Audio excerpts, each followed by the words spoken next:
Plant cell और animal cell में difference, इसको हम लोग एक डायग्राम के थ्रू जानेंगे। प्लांट सेल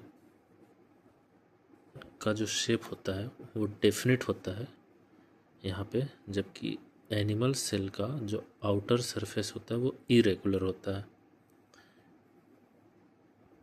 ऐसे पहले इसको समझ लेते हैं। ये जो आउटर सरफेस है इसको हम लोग सेल वॉल बोलते हैं। हिंदी में इसको कोशिका भित्ति बोला जाता है। इसी की वजह से इसका जो शेप है वो डेफिनेट आपको दिख रहा होगा, जबकि इसका जो शेप है वो इरेगुलर दिखाई दे रहा है। क्यों दिखाई दे रहा है? क्योंकि इसमें सेल वॉल नहीं पाया जाता है। दूसरा चीज़, इसका जो इनर जो सरफेस है, ये इनर लाइन है, ये प्लाज्मा मेम्ब्रेन होता है, जिसको हिंदी में कोशिका झिल्ली बोलते हैं। ये कोशिका भित्ति है, ये कोशिका झिल्ली है, ये भी प्लाज्मा मेम्ब्रेन ही है। तो डायग्राम के थ्रू अगर डिफरेंस देखा जाए तो यहाँ पे हमको दो लाइन दिख रहा है, एक आउटर लाइन, ये inner line. Inner line plasma membrane है जो कि इसमें भी है। आउटर लाइन जो है वो सेल वॉल है, कोशिका भित्ति। तो पहला मेजर डिफरेंस जो होता है वो सेल वॉल का होता है। सेल वॉल प्लांट सेल में पाया जाता है, एनिमल सेल में नहीं पाया जाता।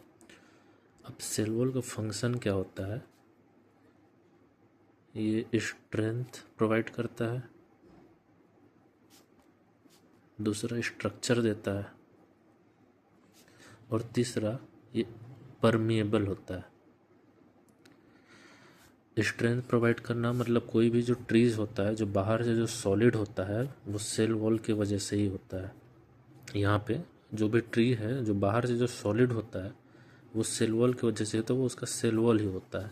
वो स्ट्रेंथ और स्ट्रक्चर प्रोवाइड करता है।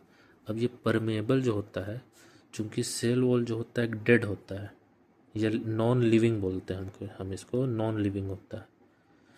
मतलब इसके ये किसी को अंदर जाने से नहीं रोकता और बाहर की किसी चीज़ को, अंदर की किसी चीज़ को बाहर जाने से नहीं रोकता है। इसको एक एग्जांपल से हम लोग समझते हैं कि आप जो एक घर बना रहे हैं, जो एक बाउंड्री है, वहाँ पे कोई गेट होगा। ये बाउंड्री सेल वॉल है, मतलब ये बाउंड्री जो है आपके घर का बाहरी स्ट्रक्चर है, जो आपके घर को स्ट्रेंथ प्रोवाइड कर रहा है, और एक बाहर का स्ट्रक्चर है तो ये स्ट्रक्चर भी दे रहा है। अब यहाँ पे आप एक गार्ड का, गेट कीपर का स्टैचू रखते हैं। अब गेट कीपर का स्टैचू है तो उसमें जान तो है नहीं, वो नॉन लिविंग है। तो इस गेट से कोई भी अंदर आ सकता है और कोई भी बाहर जा सकता है, क्योंकि ये स्टैचू है, ये रोक नहीं सकता। वैसे सेल वॉल जो होता है, सेल वॉल के अंदर कोई भी आ सकता है, कोई भी बाहर जा सकता है, कोई भी चीज़। ये सेल वॉल का काम होता है। दूसरा चीज़ कि एनिमल सेल और प्लांट सेल में इन दोनों का जो क्लासिफिकेशन होता है वो सेल वॉल ही उसको डिफाइन करता है। जैसे कि अगर किसी से पूछा जाए कि प्लांट और एनिमल में डिफरेंस क्या होता है, तो वो ये बोलेगा कि जो प्लांट होता है वो फोटोसिंथेसिस करते हैं, प्लांट फोटोसिंथेसिस करते हैं, जबकि एनिमल फोटोसिंथेसिस नहीं करते। जो भी चीज़ फोटोसिंथेसिस या प्रकाश संश्लेषण कर रहा है वो प्लांट में आएगा।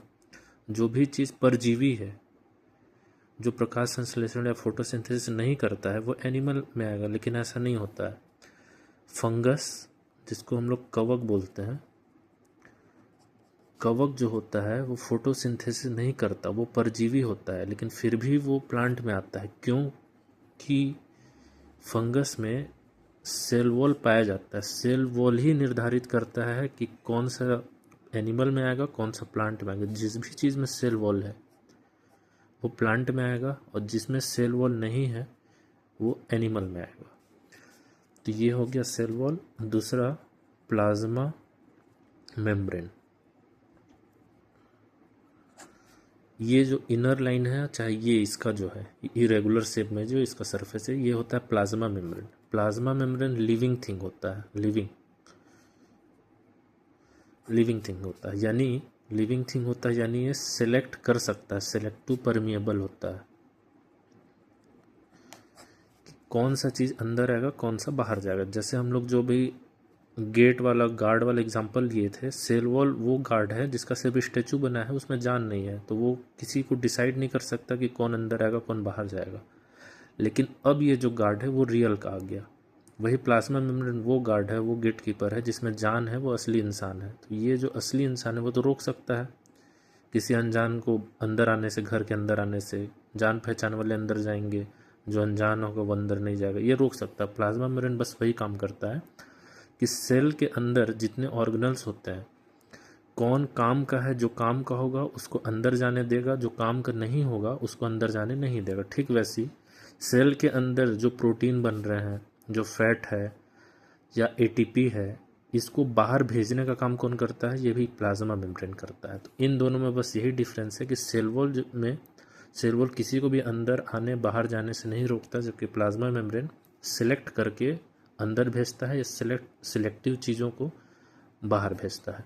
तो ये दो डिफरेंस पहला सेल वॉल और प्लाज्मा मेम्ब्रेन में है। सेल वॉल जो होता है प्लांट में पाया जाता है, एनिमल में नहीं पाया जाता। अब क्वेश्चन ये उठता है कि एनिमल में क्यों नहीं पाया जाता। तो जो हम डेफिनेशन देखें कि cell wall strength structure provide करता है, चूँकि हमारे शरीर में स्ट्रक्चर देने का, स्ट्रेंथ प्रोवाइड करने का काम हमारा कंकाल करता है। ऑलरेडी वो काम हमारे अंदर हमारा कंकाल कर रहा है, इसलिए हमको सेल वॉल या कोशिका भित्ति की ज़रूरत नहीं है। प्लांट में कंकाल नहीं पाया जाता है, इसलिए प्लांट में वही काम करने के लिए सेल वॉल की ज़रूरत पड़ता है। तो ये हमारा हो गया सेल वॉल, ये हो गया प्लाज्मा मेम्ब्रेन। दूसरा डिफरेंस, यहाँ पे एक प्लांट सेल में एक बड़ा सा ऐसा संरचना आपको दिखेगा और एक यहाँ पे एक छोटा सा संरचना दिखेगा। वहीं पे जस्ट इसके अपोजिट सेंटर में कैसा संरचना दिखाई देगा, और ये वाला जो शेप है वो लगभग यहाँ पे कहीं पे भी किनारे में दिखाई देगा। ये जो सेंटर में दिखाई दे रहा है ये होता है न्यूक्लियस, और ये जो दिखाई दे रहा है इसको बोलते हैं वैक्यूल या फिर रितिका। ये यहाँ पे वैक्यूल है, रितिका है, और यहाँ पे न्यूक्लियस। तो इन दो डायग्राम से हम लोग समझते हैं कि यहाँ पे ऐसा क्यों है।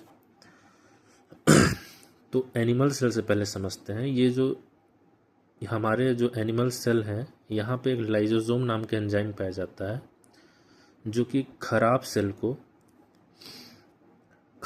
को डाइजेस्ट करता है या खराब सेल को ख़त्म करता है। जो सेल खराब हो जाते हैं उनको ख़त्म करने का काम लाइसोसोम करता है। लाइसोसोम एक एंजाइम है। प्लांट सेल में लाइसोसोम नहीं पाया जाता है। तो अगर प्लांट सेल में अगर कोई सेल खराब होगा तो उसको डाइजेस्ट कौन करेगा, तो उसको वैक्यूल्स के अंदर एक एंजाइम होता है जिसको हाइड्रोलाइटिक एंजाइम बोलते हैं। ये हाइड्रोलाइटिक एंजाइम इसके अंदर होता है, वैक्यूल्स के अंदर। और वैक्यूल्स के अंदर अगर कोई एंजाइम होगा तो इसका जो जगह है, जो स्पेस है, वो तो फैलेगा। और अगर इसका स्पेस फैलेगा तो अगर मान लिया जाए कि यहाँ पे न्यूक्लियस था, तो इसका जब स्पेस फैलेगा तो न्यूक्लियस धीरे धीरे साइड होता जाएगा। यहाँ पे वैसा कुछ नहीं होता है। यहाँ पे ऑलरेडी सेल के अंदर लाइसोसोम होता है, कहीं पे भी मान लीजिए यहाँ पे होगा, तो यहाँ पे लाइसोसोम होगा तो वैक्यूल्स में कोई ऐसा एंजाइम होगा नहीं, तो ये फैलेगा नहीं और ये अपना किनारे पे ही रहेगा। तो इसका केंद्रक केंद्र में रहेगा, जबकि इसका जो प्लांट सेल का जो केंद्रक होता है वो साइड में होता है। तो ये मेजर 3-4 डिफरेंस हैं जो हम लोग डायग्राम से ही समझ सकते हैं।